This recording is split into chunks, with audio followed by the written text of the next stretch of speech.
This is Real News Media TV, coverage you can trust. Please like, share, subscribe, and hit the notification bell. Select all for daily news updates.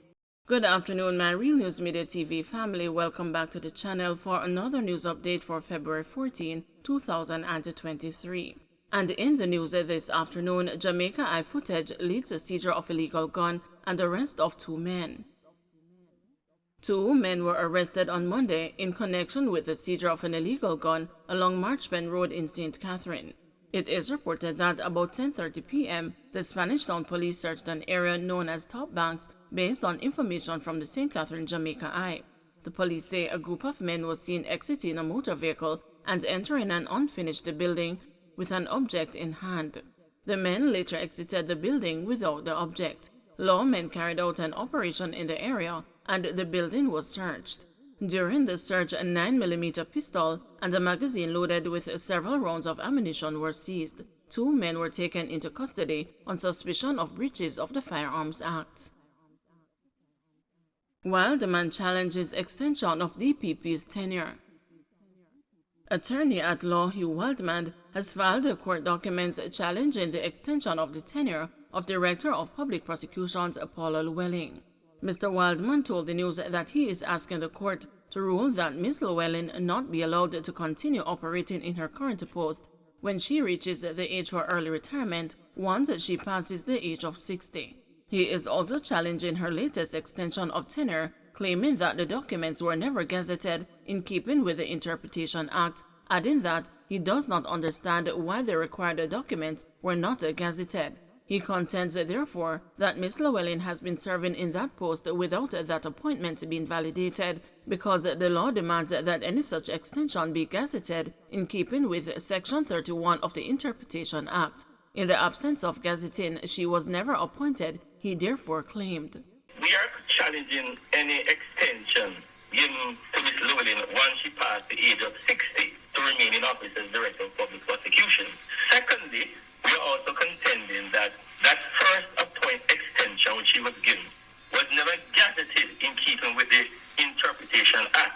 Therefore, should have been acting or serving in that post without that appointment being validated, because the law demands that any such extension should be gazetted in keeping with Section 31 of the Interpretation Act. In the absence of gazetting, she was never appointed. I can't speak for the authorities, but clearly somebody fell down on the job, because the printing office does not have any evidence of gazetting, and the office of the Governor General, which we contacted also, clearly doesn't have, because when we contacted them, all they keep saying to us is that we will get back to you, we will get back to you, and they can't get back to us over almost a week now. DPP to appeal man's 4-year sentence for illegal possession of firearm.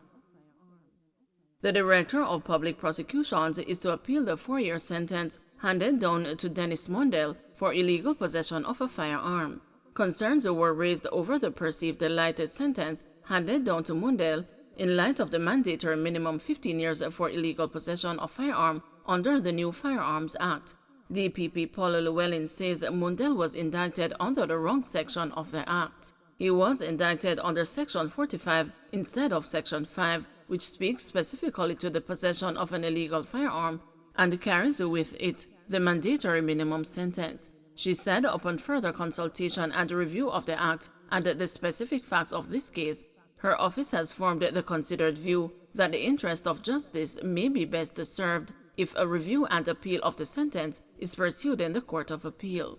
She added that her office will take the appropriate administrative steps within the course of this week to file the relevant appeal so the Court of Appeal can determine the appropriateness of the sentence after having reviewed the provisions of the Firearms Act.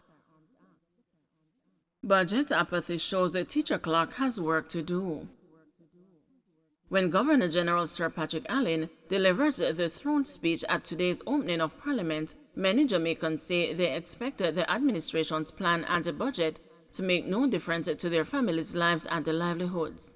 While some persons whose opinions were sought dismissed the parliamentary ritual as unimportant, others lobbied for the head of state to clearly detail the achievements and the failures from last year's pledges.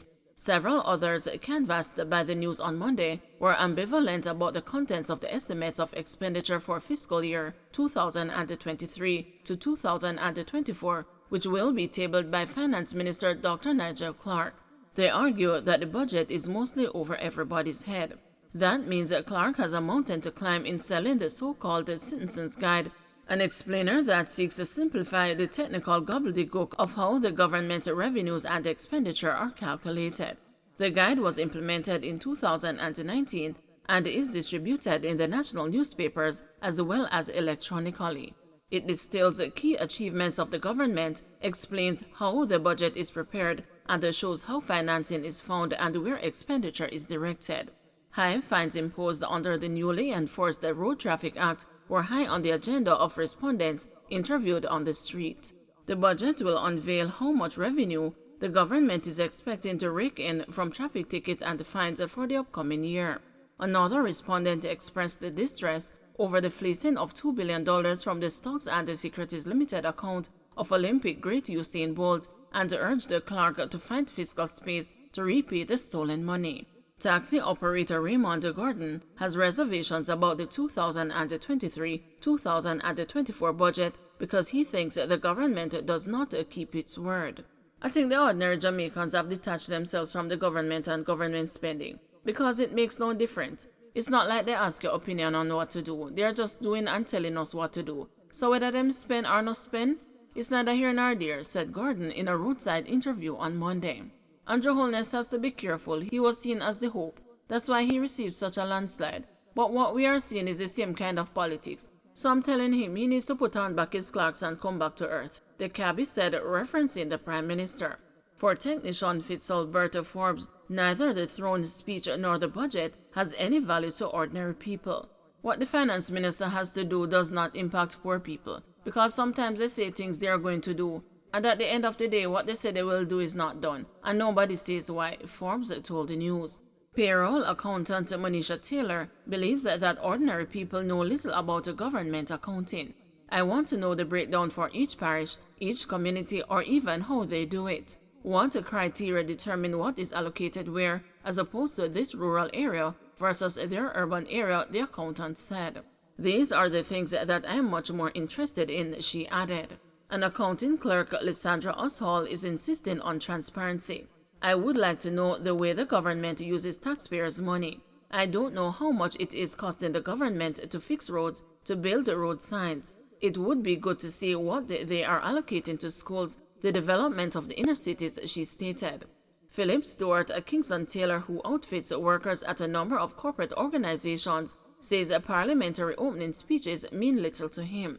But he acknowledges that his business is impacted by the provisions of the budget.